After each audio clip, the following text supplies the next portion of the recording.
পোশাক খাতে অস্থিরতার চেষ্টায় কিছু বিদেশি সংস্থা, সন্দেহের তীর মার্কিন ও সুইডিশ রাষ্ট্রদূতের দিকেও গোয়েন্দা তথ্য। রপ্তানি খাত ঝুঁকিমুক্ত করতে পণ্যের বৈচিত্র্য বাড়ানোর ওপর গুরুত্বারোপ বিশ্লেষকদের। মুদ্রার বিনিময় হারের শক্ত নীতিমালার পরামর্শ। এবং শুরুতেই ঋণ জটিলতায় রূপপুর পরমাণু বিদ্যুৎ কেন্দ্র $50 কোটি ছাড় না করেও পুরোটার সুদ চেয়েছে রাশিয়া।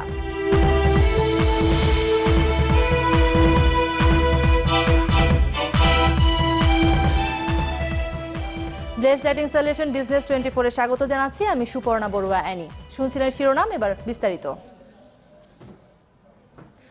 আগামী জাতীয় নির্বাচন সামনে রেখে তৈরি পোশাক খাত অস্থিতিশীল করার চেষ্টা করছে কিছু আন্তর্জাতিক সংস্থা ও দেশি বিদেশি শক্তি।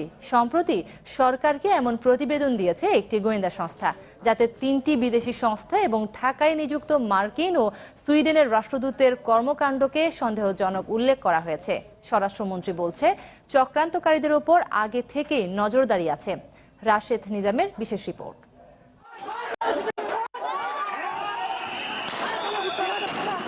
সাম্প্রতিক বছরে বেশ কবার শ্রমিক অসন্তোষ দেখেছে দেশের তৈরি পোশাক শিল্প।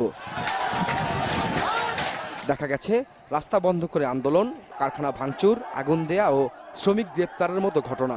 তবে গত বছরের ডিসেম্বরে ন্যূনতম মজুরির দাবিতে আশুলিয়ার বিভিন্ন কারখানায় শ্রমিক অসন্তোষ চলে 1 সপ্তাহেরও বেশি সময়।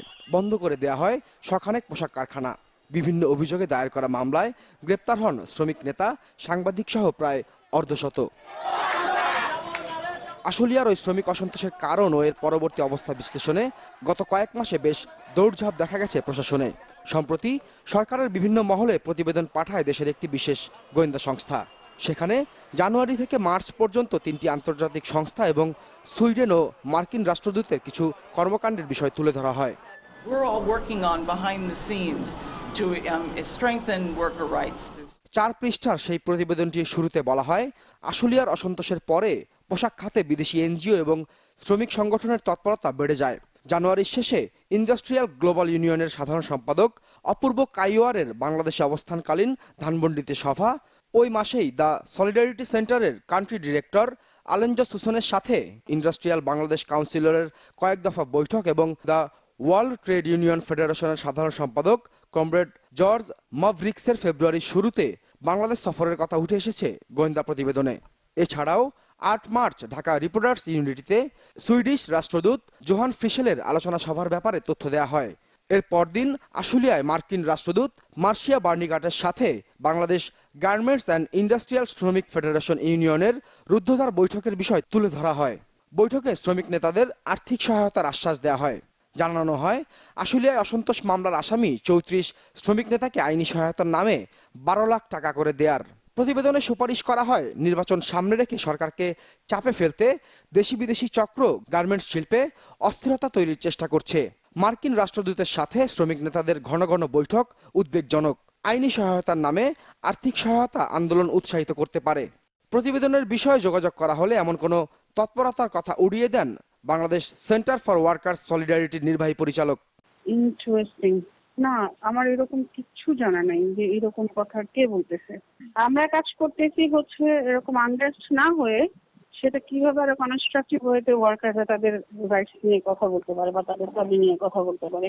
যদিও বিজিএমই এর হুঁশিয়ারি, এখনই এসব চক্রান্ত কঠোরভাবে দমন না করলে ভবিষ্যতে পস্তাতে হবে দেশের প্রধান এই শিল্প খাতকে। ইলেকশনের আগে একটা এরকম চেষ্টা করা হয়, সেটা সরকার, উদ্যোক্তা এরা সবাই মিলেমিশে কাজ করে যাতে এরকম সৃষ্টি না হয় সেই চেষ্টাই করে। তবে আমাদের গার্মেন্টসের শ্রমিকরা সবচেয়ে নিরীহ, উস্কানি দিয়েই কিন্তু এটা করানো হয়। তাহলে এটার সাথে আমরা সবসময় একমত যে আমাদের নিরীহ শ্রমিকদেরকে কোনো সময় কোনো বহিরাগতরা ইনফ্লুয়েন্স করে কিছু করাইতে সক্ষম হয়। তবে স্বরাষ্ট্রমন্ত্রীর দাবি, পোশাক শিল্প ধ্বংস করতে সক্রিয় চক্রগুলোকে আগে থেকেই নজরদারিতে রেখেছে প্রশাসন। অনেক দেশে এই শ্রমিক সংগঠনই নাই, তারাও এসে আমাদের উপর মাতবরি করছে। এই সমস্ত ঘটনা রয়েছে। তা আমি স্পেসিফিক্যালি কেউ নাম বলছি না। তা আমাদের সরকার এই ব্যাপারে খুবই সজাগ রয়েছে। এই ধরনের বাধা বিপত্তির উৎসটা কোথায় সেগুলো আমরা খুঁজে বেড়াচ্ছি। আমরা সময় আমরা সেই ব্যবস্থাটি নিয়ে থাকি। গোয়েন্দা প্রতিবেদনে উঠে আসা বিষয় নিয়ে ঢাকার সুইডিশ ও মার্কিন দূতাবাসে যোগাযোগ করে চ্যানেল 24। সুইডিশ রাষ্ট্রদূত দেশের বাইরে থেকে ফিরে বক্তব্য জানাবেন বলে জানানো হয়, আর মার্কিন রাষ্ট্রদূতের কাছ থেকে কোনো প্রতিক্রিয়া পাওয়া যায়নি। রাশেদ নিজাম, চ্যানেল 24, ঢাকা। দেশের রপ্তানি খাতকে ঝুঁকিমুক্ত করতে পণ্য বৈচিত্র্য বাড়ানোর উপর জোর দিয়েছেন অর্থনীতিবিদ, ব্যবসায়ী ও বিশ্লেষকরা। পাশাপাশি এ বিষয়ে সরকারের নীতি প্রণয়নের গুরুত্ব তুলে ধরেন তারা। রাজধানীর বনানীতে PRI আয়োজিত সেমিনারে বক্তারা বলেন, দেশের ব্যবসা ও বিনিয়োগ বাড়াতে মুদ্রার বিনিময় হারের শক্ত নীতিমালাও জরুরি। দেশের বাণিজ্য ও বিনিয়োগের ক্ষেত্রে মুদ্রার বিনিময় হার কেমন হওয়া উচিত এ নিয়ে গোলটেবিলের আয়োজন করে পলিসি রিসার্চ ইনস্টিটিউট PRI। অনুষ্ঠানে বক্তারা রপ্তানিমুখী শিল্প এবং দেশীয় বাজার বিস্তৃত করতে সমন্বিত নীতি গ্রহণের প্রয়োজনীয়তা তুলে ধরেন। পাশাপাশি প্রতি বছরই কর ব্যবস্থাপনায় পরিবর্তন আনার কারণে দীর্ঘমেয়াদে বিনিয়োগ বাধাগ্রস্ত হয় বলেও মনে করেন তারা। ইনসেন্টিভ ফ্যাক্টরের দ্বিতীয় যেই কারণটা সেটা রিয়েল এক্সচেঞ্জ রেটের অ্যাপ্রিসিয়েশন, সেটাও আমাদের নমিনাল এক্সচেঞ্জ রেট অ্যাপ্রিসিয়েট করেছে। আমরা আমাদের এক্সচেঞ্জ রেট মুদ্রা বিনিময় হারকে যেভাবে ব্যবস্থাপনা করি ডলারের সাথে অলমোস্ট পেক করে দিয়ে, সেটা একটা কারণ। এছাড়া আমাদের ইনফ্লেশন রেট আমাদের ট্রেডিং পার্টনারের ইনফ্লেশন রেটের তুলনায় অনেক বেশি, সেটা আর একটা কারণ যে কারণে আমাদের রিয়েল অ্যাপ্রিসিয়েশনটা হয়েছে। আমরা কিন্তু আস্তে আস্তে আমাদের কম্পিটিটিভনেস হারিয়ে ফেলছি। ইথিওপিয়া যেতে চাচ্ছে, মায়ানমারে অলরেডি অনেক গেছে, ইন্ডিয়া নেওয়ার জন্য উঠে পড়ে বিভিন্নভাবে তারা সুযোগ সুবিধা দিচ্ছে। তাদের 12% যেটা প্রভিডেন্ট ফান্ড, সেই টাকাটা সরকার দিয়ে দিচ্ছে। অনুষ্ঠানে বিরার কার্যনির্বাহী চেয়ারম্যান বলেন, আন্তর্জাতিক ব্যবসায় ঝুঁকি মোকাবেলায় নতুন নতুন রপ্তানি খাত খুঁজে বের করা জরুরি। এজন্য সরকারের নীতির পরিবর্তনেরও গুরুত্ব দেন তিনি। We need more and more industries. We need lot more activities. এখন যদি ইনকাম এন্ড এমপ্লয়মেন্ট জেনারেশনের বিষয়টাই যদি হয়, তাহলে আমার যেটা চিন্তা সেটা হলো যে why not think about diversifying the economy itself and not only focus on diversifying the exports. আর বাণিজ্যমন্ত্রী বলেন, দেশের তৈরি পোশাকের পাশাপাশি অন্যান্য খাতকেও এগিয়ে নিতে উদ্যোগ নিচ্ছে সরকার। এজন্য বেসরকারি উদ্যোক্তাদেরও এগিয়ে আসার আহ্বান জানান তিনি। আমরা যদি আইটিকে যদি আমরা সত্যিকার অর্থেই মানে ইনসেন্টিভ দেই বা আরো বিভিন্ন রকম নেই, 5 বিলিয়ন আইটি থেকে যে ডাইভার্সিফিকেশনের আলোচনা করি, it will not be very difficult for earning $5 billion from IT sector, $3 billion from leather, maybe more. যদি আমরা যত্নবান হই, টার্গেটেড 5 বিলিয়ন, টার্গেটেড 5 বিলিয়ন। আমি তো বিভিন্ন অনুষ্ঠানে গিয়েছিলাম। তারপর আমি যে এই যে জুট গুডস, উদ্যোক্তাদের স্বার্থে ওয়ান স্টপ সার্ভিস প্রকল্প হাতে নেওয়া হয়েছে বলেও জানান বাণিজ্য মন্ত্রী। মাসুম খান, চ্যানেল 24, ঢাকা। নির্মাণের শুরুতেই জটিলতায় রূপপুর পারমাণবিক বিদ্যুৎ কেন্দ্র। প্রাথমিক পর্যায়ে ঋণের $50 কোটি বরাদ্দের বিপরীতে রাশিয়া ছাড় করেছে 39 কোটি, অথচ বাংলাদেশের কাছে সুদ চাওয়া হয়েছে $41 কোটি। বাধ্যবাধকতা থাকলেও বিষয়টি জানে না বাংলাদেশ ব্যাংক। আর অর্থনৈতিক সম্পর্ক বিভাগ বাড়তি সুদের কারণ জানতে চাইলে জবাব দেয়নি রাশিয়া। বিশ্লেষকরা বলছে, রাশিয়ার সাথে এই ঋণ চুক্তির বিষয়টি আগে থেকে অস্বচ্ছ। এই ঘটনার মধ্য দিয়ে তা আবারও প্রমাণ হলো। ইমদাদ হকের রিপোর্ট। বাংলাদেশে পারমাণবিক বিদ্যুৎ কেন্দ্র নিয়ে জল কম ঘোলা হয়নি। অর্ধশতকেরও আগের স্বপ্ন বাস্তবায়নে যখন উদ্যোগী বাংলাদেশ, তখনই অর্থায়ন, পরিবেশগত প্রভাব সহ বহুরৈখিক আলোচনায় মুখর দেশি বিদেশি নানা মহল। সমালোচকদের নিন্দার তালিকায় এবার যোগ হলো চুক্তি ভঙ্গ করে রাশিয়ার সুদ দাবির বিষয়টি। রূপপুরে পারমাণবিক বিদ্যুৎ কেন্দ্র নির্মাণে মোট ব্যয় হবে $13 বিলিয়ন, যার 90% ঋণ দেবে রাশিয়া। তবে ঋণ প্রদানের প্রক্রিয়া নিয়ে প্রশ্ন উঠেছে সংশ্লিষ্ট মহলে। বছর 3 আগের এক্সপোর্ট ক্রেডিট চুক্তি অনুযায়ী এই কেন্দ্র নির্মাণের প্রস্তুতিমূলক কাজে $500 মিলিয়ন ঋণ দেওয়ার কথা দেশটির। এর আওতায় এখন পর্যন্ত ছাড় হয়েছে মাত্র $394 মিলিয়ন। শর্ত অনুযায়ী ছাড় হওয়া ঋণের সুদ দাবি করার কথা রাশিয়া সরকারের, যদিও এখন তাদের দাবি $410 মিলিয়ন সুদ। এর কারণ জানে না বাংলাদেশ ব্যাংক, আর যোগাযোগ করা হলে এ বিষয়ে তথ্য দিতে নারাজ রাশিয়ান ফেডারেশন। চুক্তিতে যা লিপিবদ্ধ থাকবে সেটা অনুসরণ তো করতে হবে।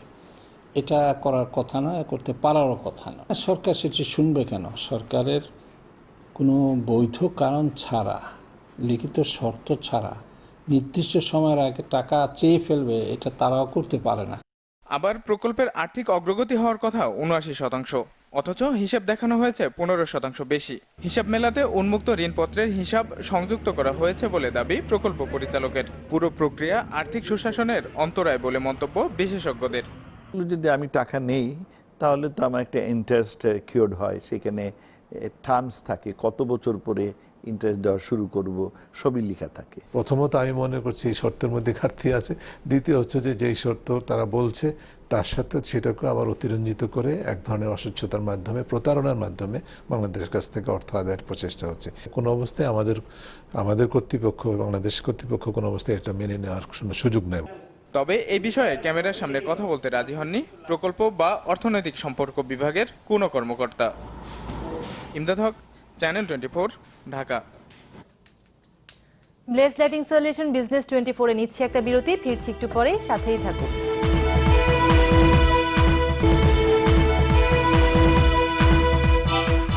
বিরতির পর ফিরে এলাম ব্লেজ লাইটিং সলিউশন বিজনেস 24-এ। অর্থমন্ত্রী আবুল মাল আব্দুল মুহিত বলেছেন, ব্যবসায়ীদের দাবি অনুযায়ী ভ্যাট হার খুব একটা কমানো সম্ভব হবে না।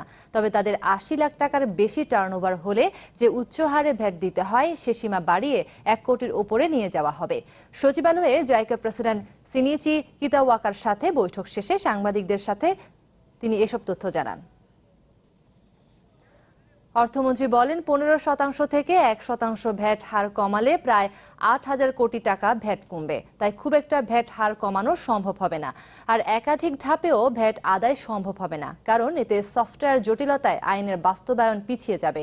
জাইকা প্রেসিডেন্টের সাথে বৈঠক প্রসঙ্গে অর্থমন্ত্রী জানান, জাইকার প্রেসিডেন্ট সন্ত্রাস মোকাবেলায় বাংলাদেশের গৃহীত পদক্ষেপে সন্তোষ প্রকাশ করেছেন।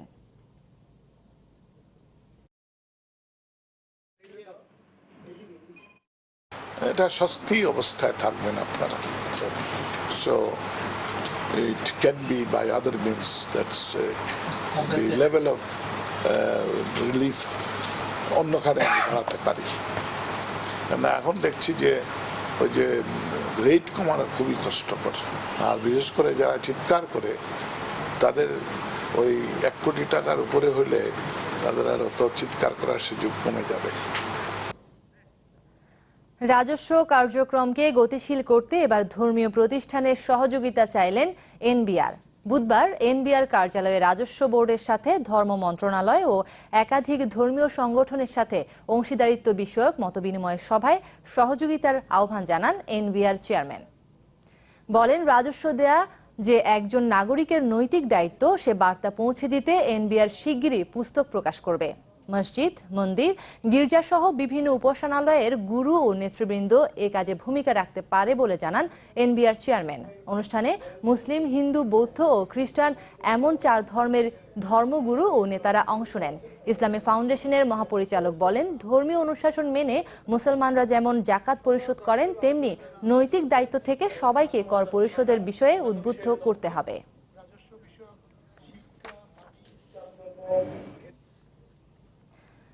ব্লেজ লাইটিং সলিউশন বিজনেস 24 শেষ করার আগে শিরোনামগুলো জানিয়ে দিচ্ছি আরো একবার। পোশাক খাতে অস্থিরতার চেষ্টায় কিছু বিদেশি সংস্থা, সন্দেহের তীর মার্কিন ও সুইডিশ রাষ্ট্রদূতের দিকেও গোয়েন্দা তথ্য। রপ্তানি খাত ঝুঁকিমুক্ত করতে পণ্যের বৈচিত্র্য বাড়ানোর ওপর গুরুত্বারোপ বিশ্লেষকদের, মুদ্রার বিনিময় হারের শক্ত নীতিমালার পরামর্শ। এবং শুরুতেই ঋণ জটিলতায় রূপপুর পরমাণু বিদ্যুৎ কেন্দ্র $50 কোটি ছাড় না করেও পুরোটার সুদ চেয়েছে রাশিয়া।